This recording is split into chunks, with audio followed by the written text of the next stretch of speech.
Hello everyone, welcome to philosophy optional. हम लोग Spinoza में विकार पर चर्चा कर रहे थे और आज हम लोग विकार में जो थोड़ी बहुत चीज़ें बच गई थी उस पर चर्चा करेंगे और उसके बाद हम लोग मन शरीर संबंध पर बात करेंगे। तो स्पिनोजा ने विकार को कहा कि विकार द्रव्य के आगंतुक धर्म हैं और ये द्रव्य के सैंपल हैं। तो स्पिनोजा से यह प्रश्न पूछा गया कि क्या द्रव्य में कार्य कारण संबंध है। कार्य कारण संबंध क्या होता है कि कार्य कारण संबंध में कारण पहले होता है तब कार्य होता है।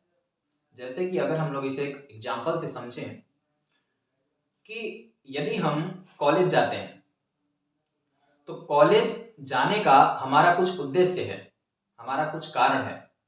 हम लोग कॉलेज अध्ययन के लिए जाते हैं, हम लोग को शिक्षा चाहिए, हम लोग शिक्षा के लिए कॉलेज जाते हैं। तो मतलब कारण पहले है, उसके बाद हम लोग कॉलेज जा रहे हैं। मतलब कॉलेज जो जाने का कार्य है वो हम लोग शिक्षा के लिए कर रहे हैं। तो इसमें जो शिक्षा है, जो कारण है वो पहले है और उसके लिए फिर कार्य हो रहा है। तो कार्य कारण संबंध में कारण पहले होता है और कार्य बाद में। तो अगर यह मान लिया जाए कि द्रव्य और विकार में अगर कार्य कारण संबंध है तो इसका अर्थ यह है कारण कार्य कि जो ईश्वर है यानी कि द्रव्य और जो जगत है यानी कि विकार, द्रव्य और विकार, इसका मतलब यह हो जाएगा कि जो ईश्वर है वो जगत का कारण है। अगर द्रव्य और विकार में कार्य कारण संबंध मान लिया जाए तो इसका मतलब यह होगा कि जो ईश्वर है वो विकार का कारण है। ईश्वर पहले है यानी कि ईश्वर विकार का कारण है, यानी विकार जो जगत है वो ईश्वर की वजह से है। अगर कहीं पे अगर कार्य कारण संबंध होता है तो वहां पे शाश्वत संबंध नहीं होता है, वहां पे कालिक संबंध होता है। जैसे हम लोग जो एग्जांपल लिए थे कि कॉलेज का, अगर हमारी शिक्षा पूरी हो जाएगी तो हम लोग कॉलेज जाना बंद कर देंगे। हम लोग की शिक्षा पूरी होने के बाद हम लोग कॉलेज जाना बंद कर देंगे। तो उसमें कालिक संबंध था, जब तक कारण था तब तक हम लोग कॉलेज जा रहे थे, कारण खत्म हुआ, हम लोग का शिक्षा पूरी हो गई, हम लोग कॉलेज नहीं जाएंगे। तो उसी तरीके से अगर कार्य कारण संबंध है तो ईश्वर और जगत के बीच में कालिक संबंध होगा, न कि शाश्वत संबंध, कालिक संबंध होगा। लेकिन स्पिनोजा कहते हैं कि जो द्रव्य और विकार हैं उसमें कालिक संबंध या फिर कार्य कारण संबंध उसमें नहीं है। स्पिनोजा कहते हैं कि ईश्वर और जगत में शाश्वत संबंध है। स्पिनोजा कहते हैं कि ईश्वर और जगत में शाश्वत संबंध है, अर्थात जब से ईश्वर है तब से ही जगत है और जब से जगत है तब से ईश्वर है। क्योंकि ईश्वर जगत के रूप में अभिव्यक्त होता है, ईश्वर ही जगत के रूप में कन्वर्ट हो जाता है, इसलिए जब से जगत है तब से ईश्वर है। और ईश्वर और जगत में कार्य कारण संबंध नहीं है, ईश्वर और जगत में कालिक संबंध नहीं है, ईश्वर और जगत में शाश्वत संबंध है जो कि हमेशा रहेगा। उसके बाद यदि विकार द्रव्य का सैंपल है और विकार अनेक हैं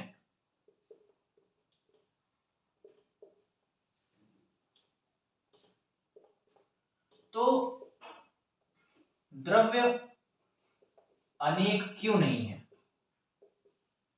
अनेक क्यों नहीं? इसको देखिए, स्पिनोजा से पूछा गया कि यदि जो विकार है वो द्रव्य का सैंपल है, यानी अगर विकारों को देखा जाए तो हम लोग द्रव्य को जान सकते हैं। यदि विकार द्रव्य का सैंपल है और विकार अनेक हैं, हम लोगों ने कल देखा था कि जो दो तरीके के विकार थे, चित्त के जो दो विकार थे, नित्य और अनित्य, उसमें विविध जीव जंतु, मतलब जितने भी जीव जंतु हैं वो सब विकार हैं ईश्वर के। और जो अचित का था विविध जड़ वस्तुएं, वो सब भी ईश्वर के विकार हैं। तो जो विकार हैं वो अनेक हैं और जो द्रव्य है वो एक है। तो स्पिनोजा से पूछा गया, यदि विकार अनेक हैं और विकार सैंपल हैं, जैसे हम लोग कल बात किए थे, कल और परसों जो एग्जाम्पल में था, कि अगर एक मुट्ठी चावल भंडारगृह से, जो चावल का भंडारगृह था, अगर उससे एक मुट्ठी चावल निकाल के उसको देखा जाए तो पूरे भंडारगृह के चावलों का पता लगाया जा सकता है। तो वो है सैंपल। लेकिन विकार यहाँ पे तो जो सैंपल है वो अनेक है, वो एक सैंपल एक तरीके का है ही नहीं है। जो सैंपल है वो अनेक तरीके के हैं। तो अगर सैंपल अनेक हैं तो ईश्वर एक कैसे हो सकता है? कि अगर मैं 10 जगह का चावल लूं, मतलब 10 प्रकार के चावल हैं, तो इसका मतलब है कि जो भंडार गृह है उसमें अनेक प्रकार के चावल हैं। अगर 10 प्रकार के हमारे हाथ में चावल के प्रकार हैं, अगर 10 प्रकार का सैंपल है हमारे हाथ में, तो इसका अर्थ ये है कि भंडार गृह में 10 प्रकार के चावल हैं। तो उनसे स्पिनोजा से पूछा गया कि यदि जो विकार है द्रव्य का सैंपल है और विकार अनेक हैं, तो द्रव्य अनेक क्यों नहीं है? ये स्पिनोजा से पूछा गया। स्पिनोजा कहते हैं कि जो अज्ञान के वशीभूत होते हैं, जो अज्ञान के वशीभूत हैं, उनको सिर्फ विकारों की सत्ता दिखाई देती है। जो अज्ञान के वशीभूत हैं उनको सिर्फ जगत की सत्ता दिखाई देती है, और जो ज्ञान के वशीभूत हैं उन्हें सिर्फ द्रव्य या ईश्वर की सत्ता दिखाई देती है। स्पिनोजा कहते हैं कि अगर आप अज्ञान के वशीभूत हैं तो आपको ईश्वर की सत्ता नहीं पता चल सकती, आपको सिर्फ जगत यानी जो विकार हैं सिर्फ उन्हीं की सत्ता दिखाई देगी। और अगर आप ज्ञान के वशीभूत हैं तो आपको हर एक जगह ईश्वर दिखाई देगा, क्योंकि जो संपूर्ण विकार है वो सब ईश्वर में ही है। जो पूरे विकार हैं, जो अनेक विकार हैं, वो एक द्रव्य एक ईश्वर में ही सारी चीजें हैं। वो जितने भी विकार हैं वो सब ईश्वर में ही हैं।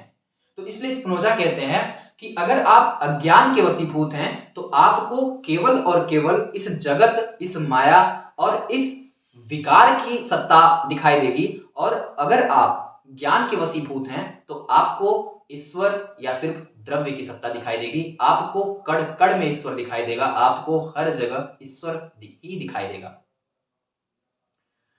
इसके बाद बात आती है कि क्या जो स्पिनोजा का विकार है क्या वो तर्क संगत है? तो अब इसकी आलोचना की बात आ जाती है कि क्या जो विकार हैं वो तर्क संगत हैं? तो इसमें जो पहली आलोचना है, विकार द्रव्य का सैंपल नहीं हो सकता।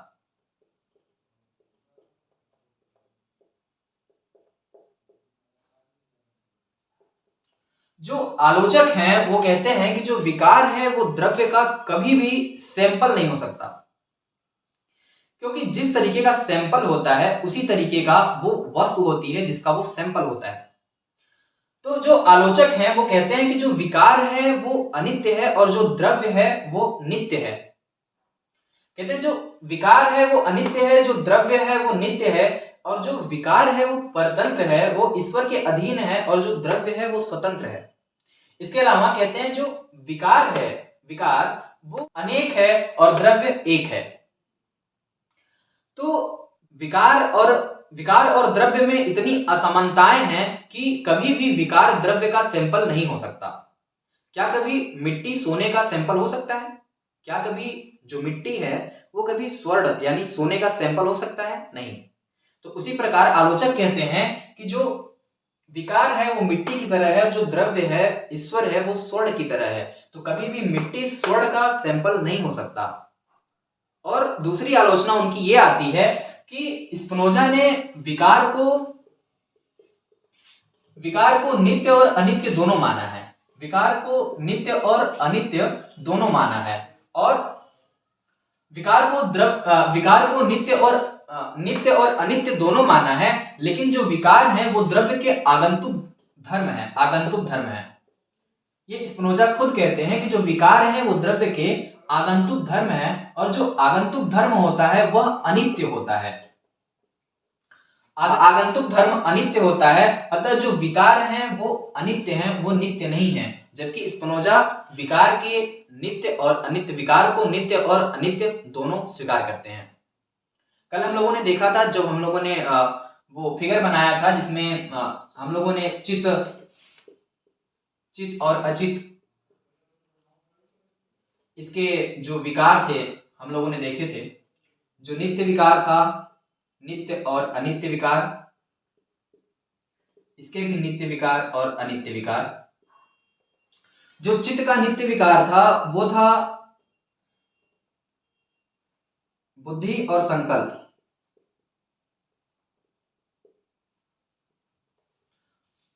और जो अनित्य विकार था वो था विविध जीव जंतु, मतलब जितने भी जीव जंतु हैं वो चित्त के विकार हो गए। और जो अचित है उसका जो नित्य विकार है वो है गति और स्थिति, और जो अनित्य विकार है वो है विविध जड़ वस्तु। तो जो विकार है वो अनित्य है, क्योंकि ये जो विकार हैं वो आगंतुक धर्म है। स्पिनोजा कहते हैं कि जो विकार हैं वो द्रव्य के आगंतुक धर्म है, और आगंतुक धर्म अनित्य होता है। और स्पिनोजा ने नित्य और अनित्य दोनों तरीके के जो विकार हैं उनको स्वीकार किया है। आलोचक कहते हैं कि आगंतुक धर्म अनित्य होता है, इसलिए विकार अनित्य है, न कि नित्य और अनित्य दोनों। इसके बाद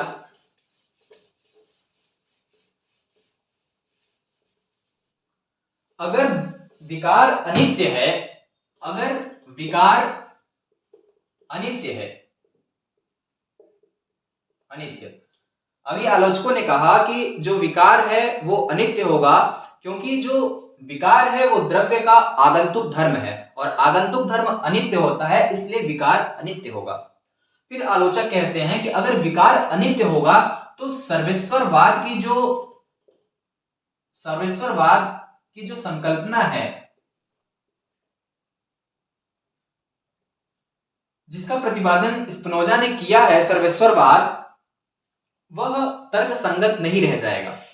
अगर विकार अनित्य हो जाएगा तो सर्वेश्वरवाद तर्क संगत नहीं रह जाएगा, क्योंकि सर्वेश्वरवाद मानता है कि कण कण में ईश्वर है और ईश्वर हमेशा नित्य है। ईश्वर नित्य है, ईश्वर अनित्य नहीं है। अगर विकारों को अनित्य मान लिया जाएगा तो जो सर्वेश्वरवाद की संकल्पना है वो खंडित हो जाएगी। मन शरीर संबंध, समानांतरवाद।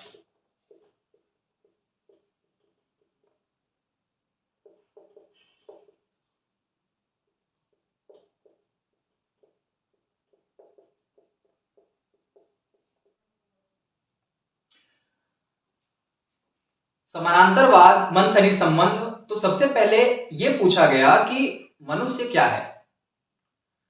तो सबसे पहले देखते हैं कि डेकार्ट क्या कहता है। डेकार्ट कहता है कि मनुष्य मन और शरीर का समूह है। डेकार्ट कहता है कि मनुष्य जो है वो मन और शरीर का समूह है। जो मन और शरीर है वो परस्पर विरोधी हैं। एक का जो गुण है, जो मन का गुण है वो चिंतन करना है, और जो शरीर का गुण है वो विस्तार करना है।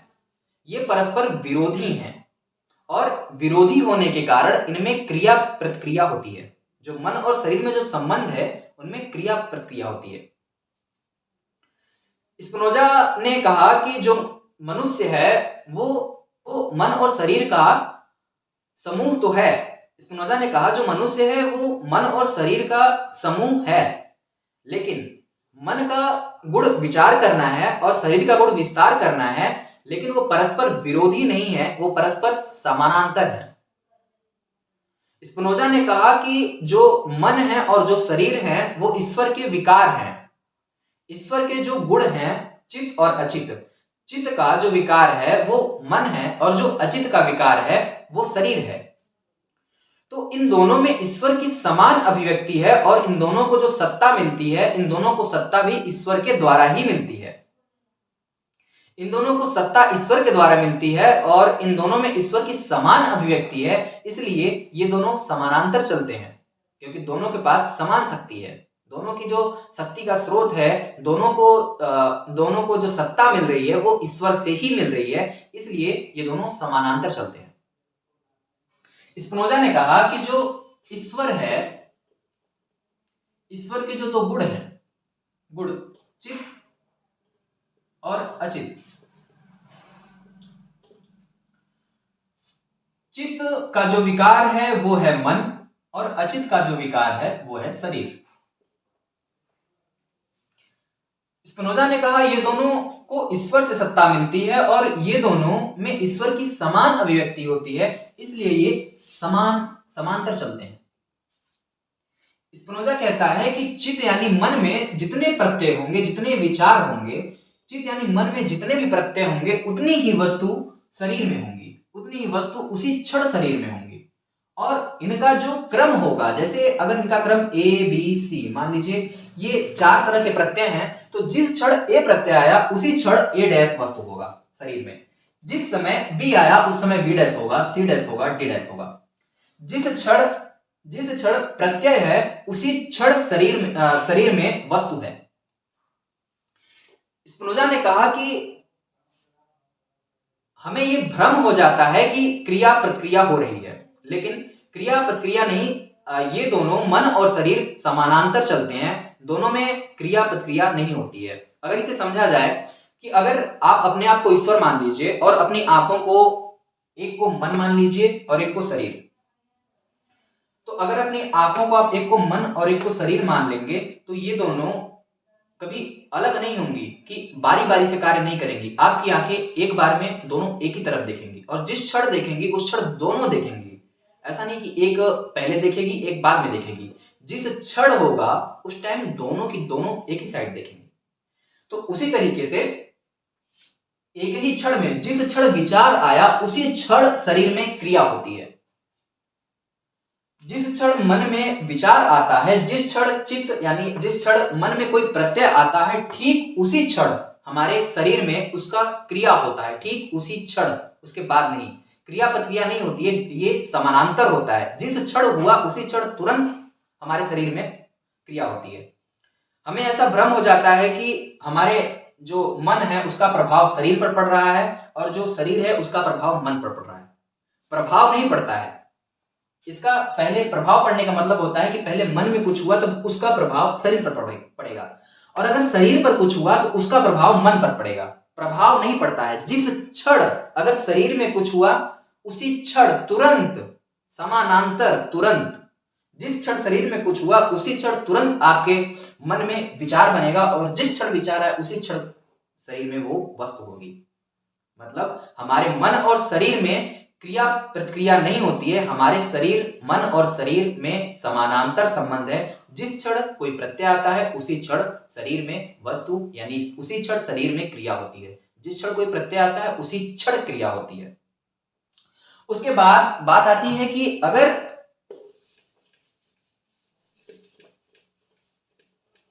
अगर सारी वस्तु ईश्वर की अभिव्यक्ति है, सारी वस्तु मतलब जितनी भी वस्तुएं हैं, मान लीजिए वस्तुएं ईश्वर की अभिव्यक्ति हैं,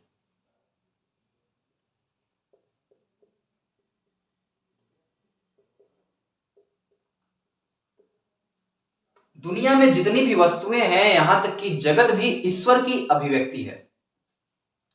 तो ईश्वर की अभिव्यक्ति है और ईश्वर में दो गुण है, चित्त और अचित, यानी मन और शरीर। ईश्वर के दो गुण जिसके बारे में हमें पता है, चित्त और अचित। अगर सारी वस्तुएं ईश्वर की अभिव्यक्ति हैं तो सारी वस्तुओं में ईश्वर के गुण होने चाहिए, यानी प्रत्येक वस्तु में चित्त और अचित दोनों होना चाहिए, यानी कि प्रत्येक वस्तु में मन और शरीर दोनों होना चाहिए। कि अगर सारी वस्तुएं ईश्वर की अभिव्यक्ति हैं तो ईश्वर में जो गुण है, अगर वो ईश्वर की अभिव्यक्ति है तो ईश्वर में जो गुण है उन वस्तुओं में भी वो गुण रहेगा। तो ईश्वर के जो दो गुण है, मन और शरीर, चित्त और अचित, तो वो सारी वस्तुओं में होना चाहिए। तो इसका मतलब है कि इस मार्कर में भी चित्त भी है और अचित भी है, मतलब इस मार्कर में भी मन है और शरीर भी है, क्योंकि सारी वस्तुएं ईश्वर की अभिव्यक्ति हैं। तो अगर सारी वस्तुएं ईश्वर की अभिव्यक्ति हैं और सारी वस्तुओं में मन और शरीर है, तो चिंतन की प्रक्रिया क्यों नहीं है? इस मार्कर में चिंतन की प्रक्रिया क्यों नहीं है? स्पिनोजा से पूछा गया कि अगर सारी वस्तुएं ईश्वर की अभिव्यक्ति हैं, सारी वस्तुओं में क्योंकि ईश्वर का गुण है मन और शरीर, चित्त और अचित, तो सारी वस्तुओं में वो गुण होगा क्योंकि वो ईश्वर का गुण है। तो इस मार्कर में भी होगा चित्त और अचित। तो ये मार्कर सोचने में असमर्थ क्यों है? इस मार्कर में चिंतन की प्रक्रिया क्यों नहीं होती है? तो स्पिनोजा कहते हैं क्योंकि ये मार्कर सरलतम है। ये मार्कर, क्योंकि इस मार्कर की संरचना सरल है। स्पिनोजा कहते हैं कि जिसकी संरचना सरल होगी, संरचना सरल, स्पिनोजा कहते हैं कि जिसकी संरचना सरल होगी उसमें चिंतन की क्षमता कम होगी,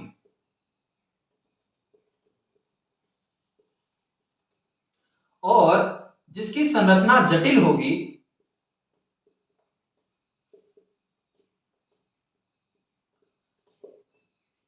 चिंतन की क्षमता ज्यादा होगी।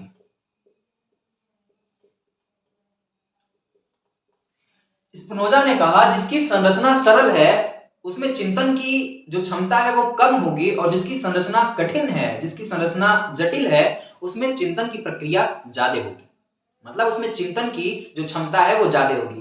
क्योंकि ये मार्कर जो मार्कर है वो, इसकी जो संरचना है वो सरल है, इसलिए इसमें चिंतन की प्रक्रिया नहीं है। और जो मनुष्य है उसकी संरचना जटिल है, और मनुष्य की संरचना जटिल है, और मनुष्य के जो ब्रेन है, मनुष्य का जो हेड है, जो मनुष्य का सर है, उसकी संरचना अत्यंत जटिल है। इसलिए जो मनुष्य में भी जो सोचने का कार्य है वो यहां से होता है। तो स्पिनोजा ने कहा कि जिसकी संरचना सरल होगी उसमें चिंतन की क्षमता कम होगी, और जिसकी संरचना जितनी जटिल होगी उसमें उतनी ही चिंतन की क्षमता ज्यादा होगी। तो इस प्रकार हम लोगों ने आज मन शरीर संबंध तक बात कर लिया है। बाकी आगे की चीजें हम लोग कल देखेंगे। और अगर वीडियो आप लोगों को अच्छा लग रहा है तो लाइक करिए और सब्सक्राइब करिए और शेयर करिए, और साथ साथ में कमेंट भी करिए। Thank you.